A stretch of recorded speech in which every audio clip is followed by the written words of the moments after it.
So welcome back to the CDI Sydney, and we have now the final of the 4-year-old class. And these horses were the top 3 horses from the class on Thursday, and we'll see them in here today doing their own thing for a few minutes, and then we have a guest rider from Germany who'll be riding them. And here with me I've got Dean and Claire. Dean, let us know a little bit about your involvement in the sport. Hi, I'm Dean. I'm Dean Izzard. I'm the Vice President of the Hanoverian Horse Society of Australia, and we've been privileged enough to be able to sponsor this event again this year. And I also have here with me Claire Muller, who is on our committee, and I'll just hand you over briefly to Claire.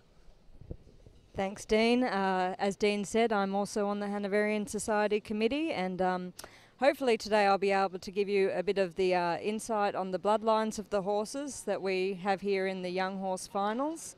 Even though some of these horses may not be registered Hanoverians, a lot of them do carry a significant amount of Hanoverian blood in their pedigree. So we really look forward to highlighting those stallions and mares that have been used to produce such a beautiful selection of young horses here today. So I'll hand you back over to Roger, and I'll be joining you again shortly.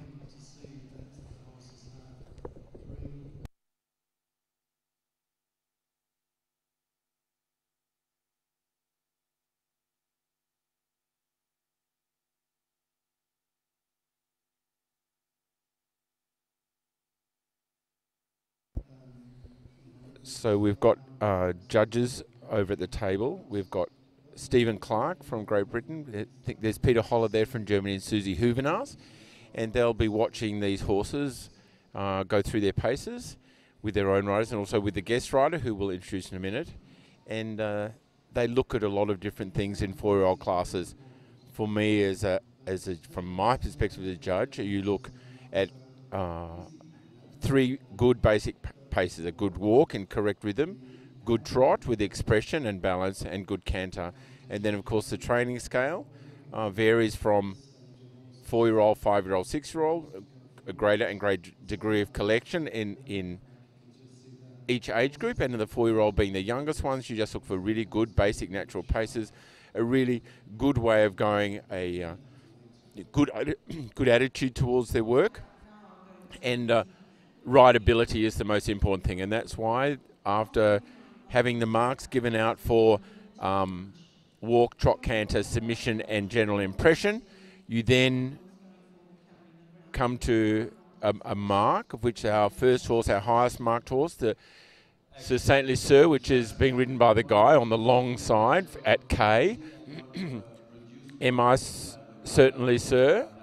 He also won down at Dressage with the Stars, so he's no stranger to the winning circles, ridden by Christian Akehurst. This horse scored an 8.3 for trot, an 8.5 for walk, an 8.5 for canter, an 8.8 for submission, and an 8.9 for general impression in the first round. In the second round, an 8.8, an 8, a 9 for canter, an 8.7 for submission, 9 for general impression. So an 8.6 and 8.7, so it's a very high mark. So we'll get back to him in a little while. The first horse to be ridden is Sheridan Ashwood's horse, Doreen Rock and Roller, who's by Jazz and Claire. You know a little bit about the breeding about this one. I'll hand you over to Claire, who can explain the bloodlines, which are always important. And of course, being stuck here between the two Hanoverian experts, they always love to talk about breeding, but really it's not about breeding, it's about what you're riding. So, but genetics certainly have a lot to do with it. I'll hand you over to Claire. Thank you, Roger. Yes, Roger's certainly right. We do love to talk about the bloodlines of these horses, and Rock and Roller here is by a stallion called Rockstar, and Rockstar himself, while being a Westphalian stallion, actually carries a significant amount of Hanoverian blood. He's by a stallion called Real Diamond, and Real Diamond carries the blood of Rubenstein and Weltmeyer, who are 2 of the most significant Hanoverian lines that we have. So that's the R line and the W line. And when you have 2 of these main lines in a bloodline, you can really see where the depth of the breeding starts to come through and producing a beautiful horse. Rockstar actually has a bit of Floriston blood as well, which is another significant line, the F line. Actually, the only line that is missing is the D line, but we will see that line come through today. I'll hand you back over to Roger, and he might be able to give you a bit more of a insight into this horse's training up to date and his history. Just while they're clear, you know, we talk about F line and D line and W line and P and Q and R and S line. For those of the guys that are out there that don't really look at the breeding so much, when you say D line or W line, what do you actually mean? Thanks, Roger. Thanks for pulling me up there. Absolutely. So in the Hanoverian breed, we name each foal that's born after the first letter of its sire. So if you had a horse called Weltmeyer, you would call the son or daughter something beginning with W. So when we say an R line or a D line or a W line, we're talking about the foundation stallion that goes back to. So Weltmeyer, obviously starting with W, is the W line. Rubenstein's the R line. We have Donahall for the D line. Floristan for one of the F lines. There are a couple. Sandro Hitt for the S line, and there's a few others. Which we will probably come across as we go through the pedigrees of these horses today. So now we have our guest rider. I'll hand you over to Dean, who can tell you about our guest rider. And Dean, if you listen a little bit about Sophie. Yes, as we can see, we have Anna Sophie Fiebelkorn, who is from Germany, and she's quite a prominent young horse rider in Germany, where she's won and qualified horses for both the World Championships and also regularly competes annually at the Bundeschampionat in Germany, which is the German Federal Championships for young horses. Anna's ridden horses that have won both 4, 5 and 6-year-old classes, and has had such horses at the World Championships as Imperio, who is now competing small tour level with Hubertus Schmidt, and Benetton Dream, who Anna trained as a young horse, won at the World Championships, went on to qualify at S level at the Nuremberg Burgpokal in Germany, and he's now sold as a Grand Prix stallion and competing successfully for Swiss. And as you can see from Anna's riding, she'll test these horses at an appropriate level for their age group, looking to see that the horse is soft in the contact, as Roger said before, that it's swinging over the back, that it's going forward, and she'll test it quietly and patiently in all 3 paces. That will be walk, trot and canter. Thanks, Dean. And you can see that Sophie really isn't doing a lot to help these horses and to really, she's not trying to make them look fantastic for the crowd. She's sitting on there and feeling their natural ability, and this is something that's very important. You know, you can, you know, it's like watching the first round of The Voice on Sunday night. You see the raw talent. You don't immediately start beefing it all up and putting bells and whistles on it. It's important to have a raw talent to start with, and that's what this rider is absolutely doing here, looking at the very basic way the horse goes. And she's just sitting on there in a really beautiful, soft, easy position, not feeling that she's trying to make the horse round, seeing his natural natural balance and the way that he wants to go, and checking out the canter. And I think the canter left was a little bit better than the canter right, and I don't think that's anything unusual. I mean, we're all left-handed or right-handed, and horses have a good and a bad side. And for me as a judge, I really liked the left canter. I thought it was beautifully balanced and in a very good way, and the right canter, not quite so. But why? I'm sure Sophie could probably tell us at the end of the ride. Maybe it's a little stuck in the right rein. Maybe it's a little bit leaning in the right leg. For whatever reason, it's not quite equal as yet, but still a super one. Now you can see she's testing the brakes. She slows down and then does nothing and see if he wants to stay in that rhythm or he wants to tank off. He doesn't. He looks really beautifully along the right way for a 4-year-old, from my way of thinking. And, you know, I know I've always been a great watcher of young horses and young horse classes. I think nowadays I look for a more natural, talented horse. In days gone by, they like to flash them up and make them look really fancy in the beginning, and it was criticised a little bit that it was a little bit circusy and you were producing expensive trot, not expansive trot. And I think now the feeling is a lot more natural way of going, and with absolutely no force or no exaggerated aids, and no really super flashy trot. It's just more a basic pace. Would that be right? Yes, I'd have to agree with that. And from what we can see with Anna now, she's just allowing this horse to be very calm and relaxed, seeing that it will stretch over the back. It's following the contact, and she's riding it in a very calm and sympathetic way without putting a lot of pressure on the horse. There's a very limited time that Anna has to test all these horses, and I think I know Anna well enough to know that if she's ridden the horse not quickly, but if the horse has gone well, as this one has, she's very quick to show that the horse will go forward, the horse will come back, not quite taking weight on the hind legs yet, but it's only a 4-year-old, that will come. But it's following the contact, soft in the contact, stretched over the back, and I think she'll probably do another half round of walk, and then she'll be ready for the next horse. It's a bit of a shame that we can't really hear Peter Holler, who's talking about it now. We wish for a little bit more overstepping or ground cover and maybe more reach out of the shoulder as well to really give a real high mark for this. The trot that we saw before was very light-footed and active and had a very nice regular 2-beat rhythm. I can give the marks to you already now. For the trot, we gave an 8-0 because we didn't go high because we thought the horse could be a little bit more under behind. So the hocks were a little bit out most of the time, but the good rhythm and the really clear suspension made us think about a good mark for the trot, so 8.0. The canter has a clear 3-beat rhythm and looks also supple and over the back. We went a little bit below the 8, so we didn't say the canter is good yet because we found by nature the horse could have more uphill tendency in the canter. So we gave it 7.5. And the walk, I said already, we gave it 7.3.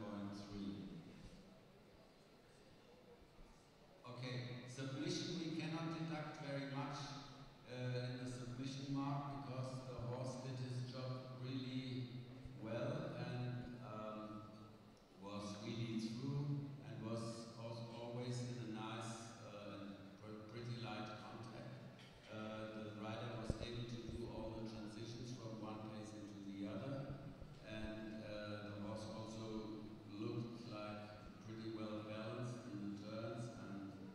And what could you ask more from a 4-year-old horse than this? So we gave it for submission an 8.5. And our general impression of this horse is good, so we think we have to give it a good mark. That means 8.0. The trot got an 8, the canter 7.5, the walker 7.3, the submission an 8.5, and the general impression 8. Now to Sophie. And I think Peter Holler already the right words. I don't know what I should say more. From me, the horse should get a 9 for his viability. Sophie reiterated what Peter Holler had said and gave it a 9 for rideability. At this stage, because these are young horses, and So our next horse into the ring, before we get too far into it, is the horse BC Just Magic, and I'll hand over to Claire about the breeding of this one. I've seen it in the past and I quite like it. He looks a little tense in here today, Claire, at the moment, but what about his breeding? Thanks, Roger. So BC Just Magic is by Jive Magic, who most people will know as being one of Heath Ryan's stallions, out of a Prince Noir mare. And again, here we see the Hanoverian blood coming through in these top 3 horses today. Prince Noir was a licensed Hanoverian stallion that was imported to Australia from Germany, a very attractive black stallion with a lot of white markings. And he produced some lovely foals, and we're seeing some of those foals have now grown into brood mares, and they're in turn producing some lovely horses like BC Just Magic here today. Thank you. I know Jive Magic himself was a Grand Prix horse. A Grand Prix horse for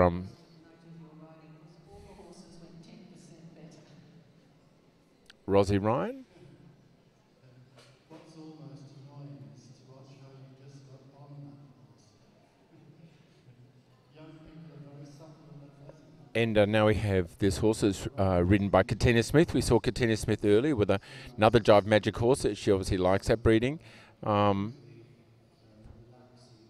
Just Answer. He was in the advanced freestyle and did well in the advanced classes yesterday. So now we're looking at the trot, and again, you look to see of a good balance, a nice forward-thinking trot, bit of overtrack. He's obviously a little bit tight, not totally relaxed, and of course it's a big atmosphere for a 4-year-old in Australia, not like in Europe where they spend a lot of time in young horse classes indoors with crowds and so on. But you've got to remember that the ultimate goal of any dressage horse from a 4-year-old on is to get to Grand Prix, and I have to say, for me as a rider and a judge and someone that really enjoys the sport, if they're really dull and drone-like as a 4-year-old, the chance of getting to Grand Prix is not so easy. If they're a little bit hot and a little bit sensitive, your chances sometimes when you get to Grand Prix are better. When you look at horses like Bonfire that couldn't score over 50% as a baby horse and was the world's best in the end, and I'm sure Tolus is a little bit electric at times. I'm sure Vallegro's a little electric at times. I know Damon Hill has a great sensitivity, but they've got to be sensitive but sensible, and I think it's a sensible thing that's really important as well. Once they get hot and lose their mind, you have no chance. You know, you need to have a horse that's really on the job. And again, Dean, what do you think Sophie's feeling here? Yeah, I don't think this one's quite as easy as the last horse, and again is trying very patiently to get the horse as soft as she can. Her aids to us look near invisible, which is the way from a judge's perspective that you would like to see it. It took her a little bit longer in the trot, and I don't think she would have been 100% happy with the feeling. However, now she's put the horse into canter, and she will do the same, just quietly and patiently, trying to get the horse to seek a more consistent contact, be a little quieter in the mouth and softer over the back. It's interesting. For me, I think that he was a little tight in the canter, and I think he actually offered, in the trot, I think he actually offered canter in the corner to Sophie, and she said, oh, well, being a young horse, I'll go along with that. You know, you feel a little more, maybe feel a little more comfortable in the canter, and she might come back to the trot. But even though sometimes we see from the ground, this looks a little tense sometimes, and sometimes when you ride them, you get a different feel, and I think that's what's important. Is sometimes it might not always be totally there, but you get good glimpses and good feelings from time to time that gives you the feeling of like, oh wow, this could be a superstar. But so it's not, is it all about being totally consistent all the time, or do you think the riders look for a really exciting feel and then it's not quite there all the time? I'd quite agree with you there, Roger. I think, as you said, sometimes it might only be 4 or 5 strides, but within those 4 or 5 strides you get a goosebumps and you think, wow, this horse really has some potential. And so again, then when things aren't quite going the way you would like them to, you again try to seek that feeling and that positive connection from the horse. And you're quite right also in saying that I'd agree with you. I don't think she actually asked for canter in the corner, but the leg was on and the horse offered the canter, and she thought, okay, it might be easier in the canter, therefore we will allow you to canter, see if we can get you soft in the canter, and then we'll come back to the trot. And again, as you've said, these horses, they're only 4, they're babies. A lot of these horses, this may be the first time, other than from when they were broken, that they will have a different rider on their back. So therefore the aids, the legs might be a little bit longer, or the legs might be a little bit more in contact with the side of the horse, and that's something that the horse is not used to. I think, Claire, I think it's interesting. For me, I'm probably going to get shot down in flames, but nothing like a bit of controversy. I think the other horse was a little old-fashioned in its type, if there's such a thing as being old-fashioned. A little square, a little heavier type. This is a more modern, elegant, more breedy type. Do you think that the breeds are tending towards this type? What's the trend? Thanks, Roger. Yes, you've definitely raised an interesting point there. We are certainly trying to breed a more modern type of horse. A lot of breeders have recognised the prominence of women in the sport, and obviously women don't necessarily have the physical strength of men or the height of men. So the ideal horse in a lot of cases for a lady rider is a tall, elegant horse that isn't necessarily too wide for the lady to sit on. So we're seeing these horses being bred with a lot of length of leg and a nice length of rein, and overall presenting a very elegant picture. When the Hanoverian Society gets our German classifiers over to Australia each year, the classifiers are always happy with the amount of thoroughbred blood that we have in some of our Hanoverians, because this adds a lot of elegance to the old-fashioned type horse that Roger sort of alluded to. So quite often when you look at a Hanoverian pedigree, you may see XX after a horse's name. Well, this alludes to the fact that there's a thoroughbred in the bloodline, and you'll see this come through. This horse in particular may have got that elegance from its mare line, because Prince Noir, the dam sire that I mentioned earlier, is actually by a thoroughbred called Prince Thatch. And the Hanoverian Society again used this thoroughbred in their breeding program to add elegance to horses that were perhaps becoming a bit heavy and broad. So you have to remember that the Hanoverian breed originally came from working horses, so horses that were used on farms. So not necessarily the Hanoverians, but all German-bred warm bloods. They were farm horses. They were used in the wars, used to pull carts, and so they were quite heavy and broad and strong, powerful horses. But as the sport and dressage and jumping have become more popular, we are aiming to modernise these warm bloods and get these elegant horses. What Rogers mentioned earlier about temperament was very important, and what a lot of people probably don't realise is that temperament can actually be quite hereditary. So there are a lot of bloodlines that are known for being quieter and more rideable than others. And it's certainly worth doing your research on stallions if you are looking at breeding, to talk to someone or do your research on that rideability. So we're just getting some feedback on this horse now, and I'll put you back on to Roger and Peter. You'll hear now from Peter, who's talking about its submission. 6.7 for submission. Really fairly good. So we think 7.3 is the appropriate mark for his general impression. I find it interesting in these 4-year-olds because they mature slowly at different levels.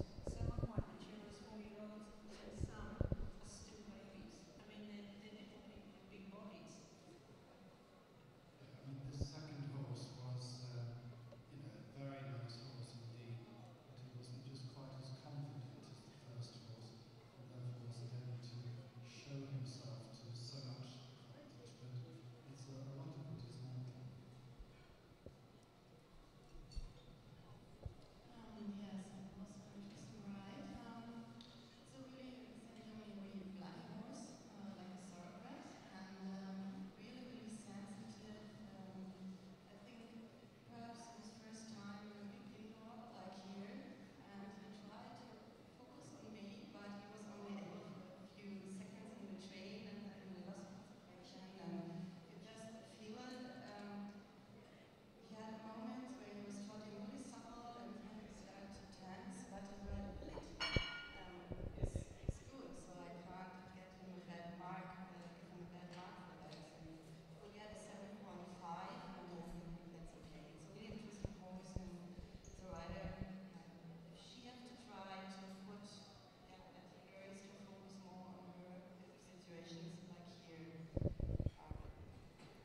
Sophie pretty well said what we were saying, that there were moments that were great, but his concentration in here wasn't so fantastic.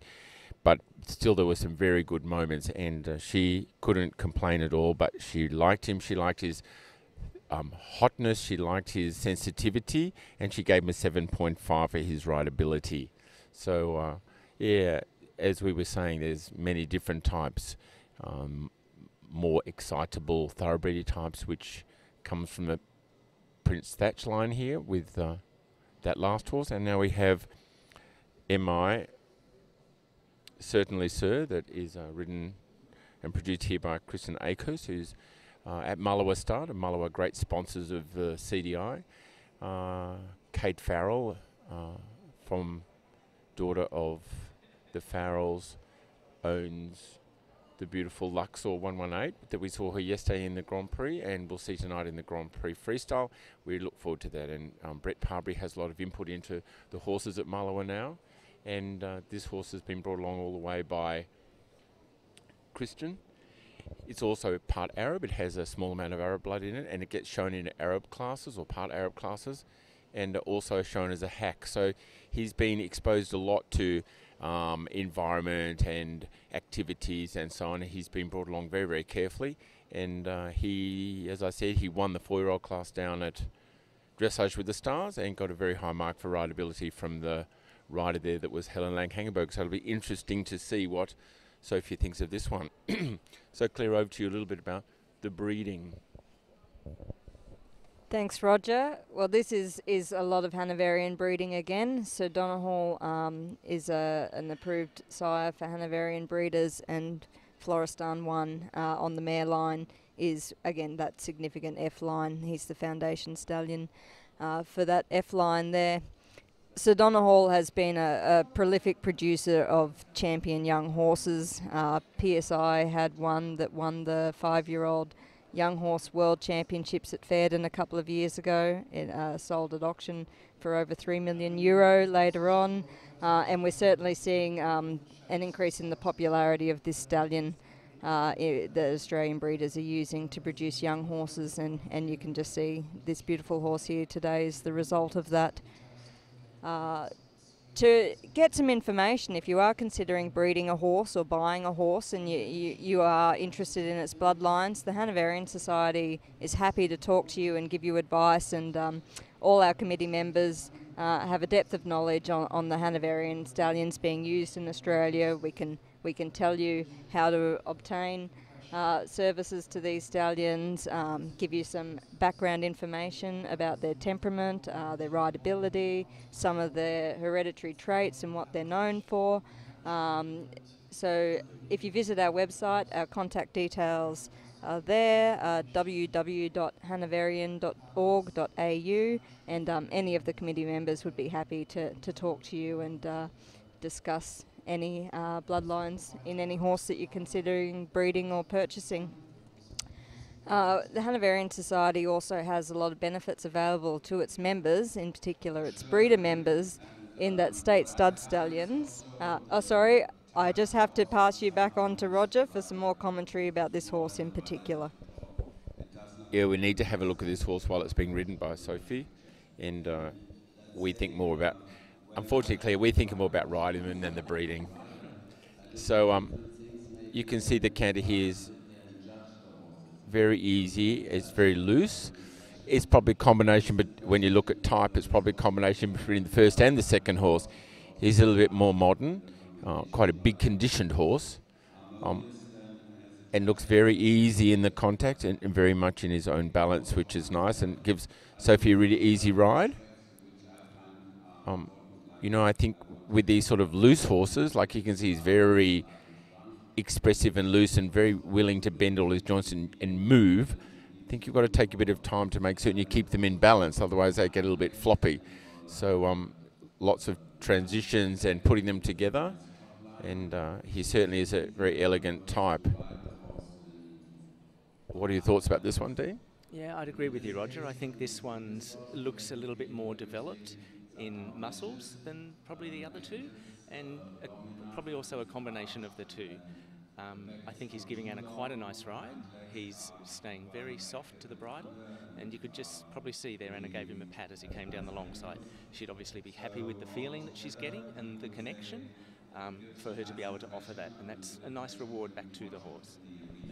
I guess something else that you look at is, you know, you can have a horse that's lots of very expressive and lots of buoying and pound all those things, but then you've got to be able to sit on them, and you know, it's not just that you're a great rider that makes it nice to sit on. You've got to have a horse that has a good back.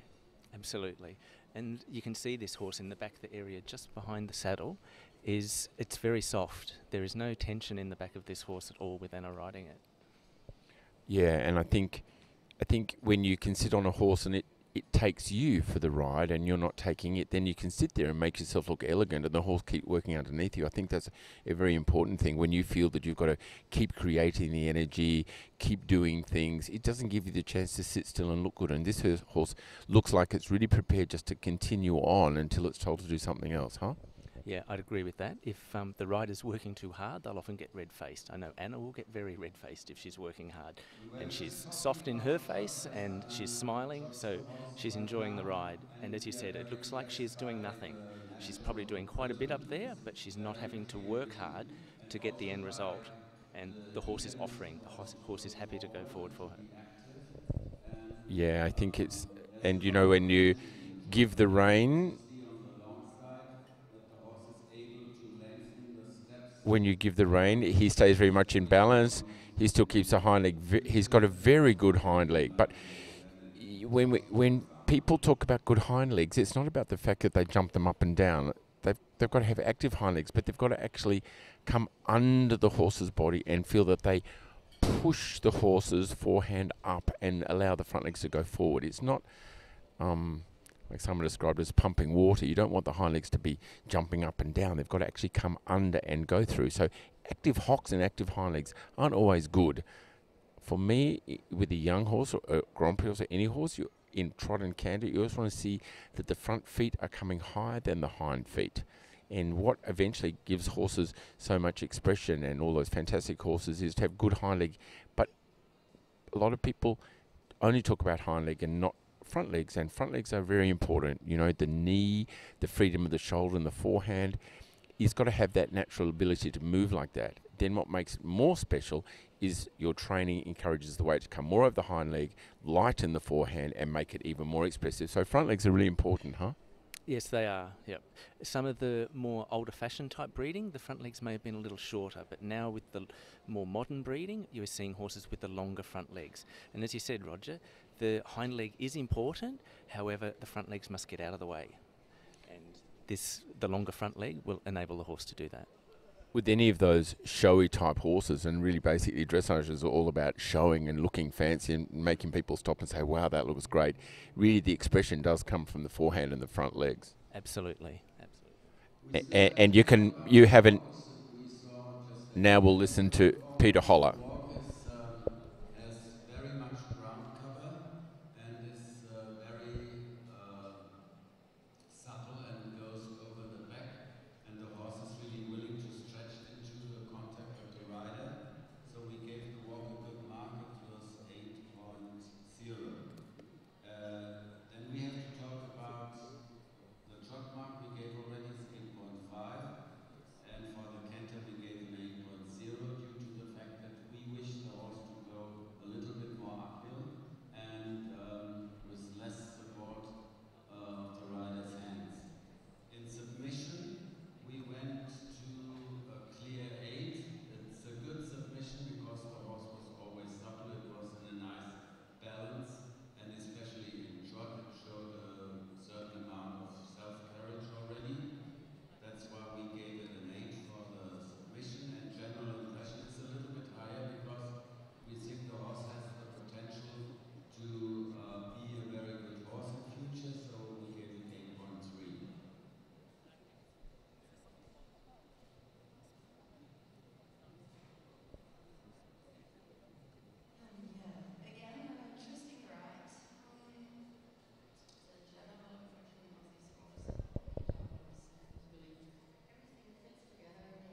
The general impression is everything fits together. He tried very hard for her.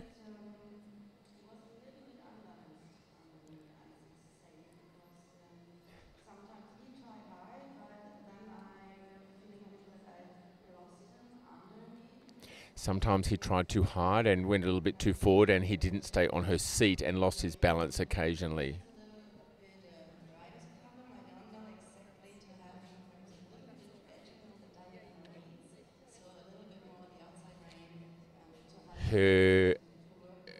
She excused the horse for a little misunderstanding in the canter A's because her A's are a little bit different to the rider's A's, and it wasn't the horse's fault. Good feeling with good suppleness. and gave an 8 for rideability.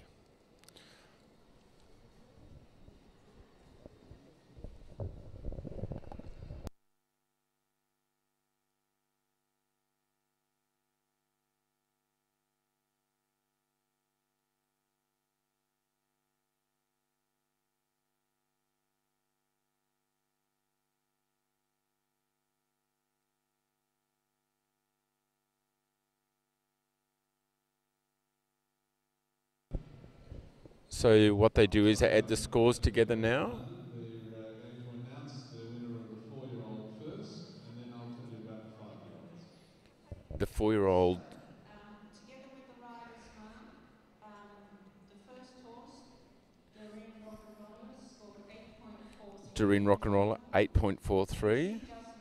Just Just Magic, 7.5. Certainly Sir, 8.08. Oh, the winner was 8.08. So the winner is Doreen Rock'n'Roll, Sheridan Ashwood, the first horse, owned by Phil Bobick. So coming up from third to first after the rideability, and it's what would have scored that was the rider's mark for sure, because she said that she thought that the judge was a little tough with the marks for the paces, and as a consequence gave it 9 for rideability. So the rideability plays a huge part, and Sophie made certain that she was going to put her oar in the water here. So the winner, Sheridan Ashwood and Doreen Rock'n'Roll. Rock'n'Roller.